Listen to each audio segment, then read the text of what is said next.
거제도의 잔잔한 수평선 너머로 저녁놀이 지는 해변. 봉수는 매일 그곳을 찾아 수평선을 응시한다. 그의 눈빛은 공허하다. 한때 그는 거제도 제조업 공장에서 밤낮 없이 일하며 가족의 생계를 책임지던 가장이었다. 아내와 어린 자식들은 교육 때문에 대구 소도시에 살았고 봉수는 주말마다 그들을 만나는 주말 부부였다. 온몸이 부서져라 일하면서도 주말에 만날 가족 생각에 힘든 줄 몰랐다. 하지만 그 행복은 한순간에 산산조각 났다. 그날도 주말, 봉수를 보러 거제도로 향하던 아내와 자식들이 졸음운전 트럭에 치여 현장에서 모두 목숨을 잃었다. 봉수는 그날 이후 마치 자신의 심장이 뜯겨나간 듯한 고통 속에 살아가고 있다. 차라리 죽는 게 나을 텐데 읊조리는 그의 삶은 그저 파도처럼 밀려오는 하루하루일 뿐이다. 그날도 어김없이 해변에 나간 봉수는 멀리서 휘청거리는 두 명의 중년 남자를 본다. 술에 취해 비틀거리다 결국 모래사장에 쓰러져 잠이 드는 중년 남자의 모습과 그리고 그들에게 슬금슬금 다가가는 한 소년, 신한결의 모습이 그의 눈에 들어온다. 한결은 능숙하게 그들의 주머니를 뒤져 돈을 훔친다. 봉수는 망설임 없이 스마트폰을 꺼내 그 장면을 녹화한다. 한결이 훔친 돈을 확인하며 시익 웃고 담배를 깊게 빨아들이는 순간 봉수가 불쑥 나타난다. 내가 한 짓 다 봤다. 돈 제자리에 갖다 놔.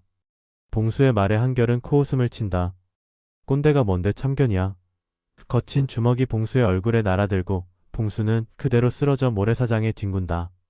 아픔보다 더 큰 무력감이 그를 짓누른다. 다음날 아침 봉수는 경찰서를 찾아가 한결의 범행 영상을 제출한다. 그리고 한결이가 훔친 돈을 대신 내준다. 훈방 조치로 풀려난 한결은 자신을 신고한 봉수에게 앙심을 품고 해변가에서 봉수가 나타나기만을 기다린다. 그런데 봉수는 며칠간 극심한 발작에 시달린다. 온몸을 칼로 베는 듯한 고통에 몸부림치고 주변 가구는 흐트러진다. 정신을 차린 봉수는 엉망이 된 방을 보며 깊은 한숨을 내쉰다. 이렇게 살바해야 죽는 게 낫지. 그의 머릿속에는 오직 그 생각뿐이었다. 다시 해변으로 향하는 그의 발걸음은 절망으로 가득하다. 햇빛에 반사된 바다의 찬란함조차 깨진 유리 조각처럼 아프게 느껴진다. 그는 모래사장에 쪼그리고 앉아 자신의 피가 뚝뚝 떨어지는 상상을 한다. 바로 그때 며칠 밤낮으로 자신을 기다리던 한결이 눈에 들어온다. 영감탱이 어디 두고 봐라. 회심의 미소를 지으며 다가온 한결은 봉수를 발로 툭툭 찬다.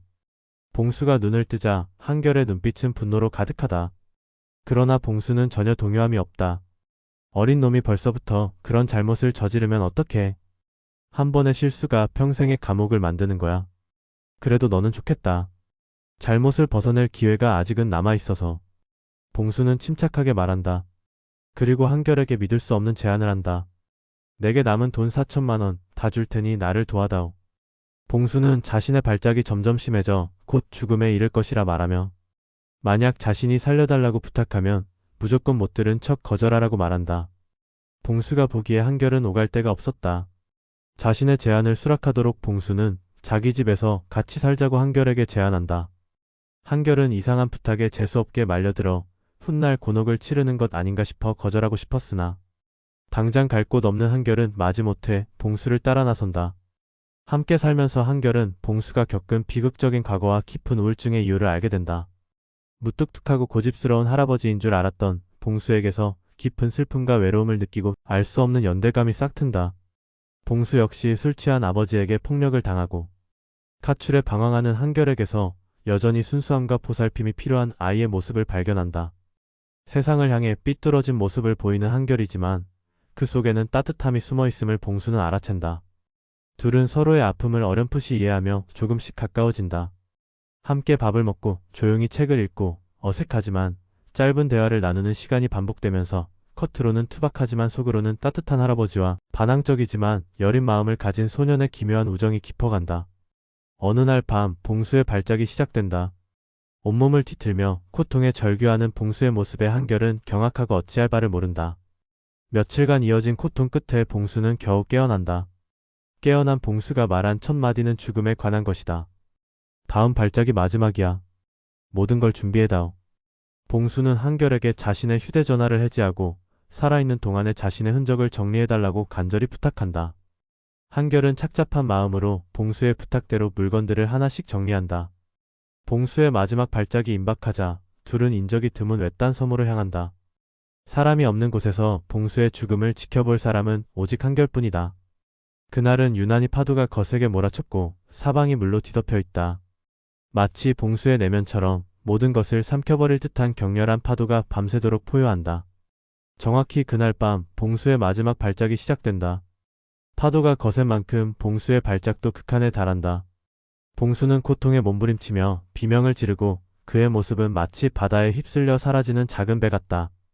한결은 봉수가 고통스러워하는 모습을 보면서 과거 알코올 중독 아버지의 폭력 아래 무력하게 몸부림치던 자신의 모습이 겹쳐 보인다.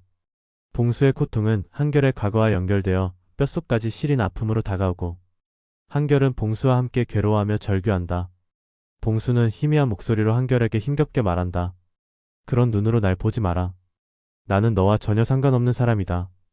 네 눈이 그러면 내가 가기가 어려워. 그저 지켜만 봐줘.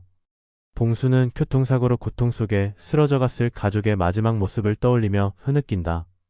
그러나 마지막 순간 거센 파도처럼 한결의 마음속에서 격렬한 무언가가 치솟는다. 눈앞에서 죽어가는 봉수의 모습은 한결이가 그토록 벗어나고자 했던 자신의 과거이다. 한결은 봉수를 붙잡음으로써 자신의 과거에서 벗어나고자 한다. 그것은 자신이 살려야 할 삶이다. 한결은 절규하는 봉수에 대해 필사적이다. 억수같이 쏟아지는 비 미친 듯이 몰아치는 파도 속에서 한결은 봉수를 붙잡고 발작약을 찾아 입에 털어넣고 그의 가슴을 주무르며 필사적으로 소리친다. 죽지 마세요. 할아버지. 저 혼자 남겨두고 죽지 마세요. 그의 절규는 봉수를 향한 것이자 어둠 속에서 홀로 고통받았던 과거의 자신을 향한 것이다. 죽음의 문턱을 넘나들던 봉수의 눈꺼풀이 미세하게 떨리며 희미하게 한결을 응시한다. 거친 숨소리 사이로 봉수의 입가에 아주 희미한 미소가 번진다.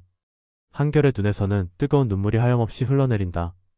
그 순간 두 사람의 아픔은 파도에 씻겨 내려가고 새로운 삶의 희망이 거친 파도 속에서 솟아오른다. 봉수는 한결을 응시하며 천천히 입을 연다. 파도가 그친 것 같구나.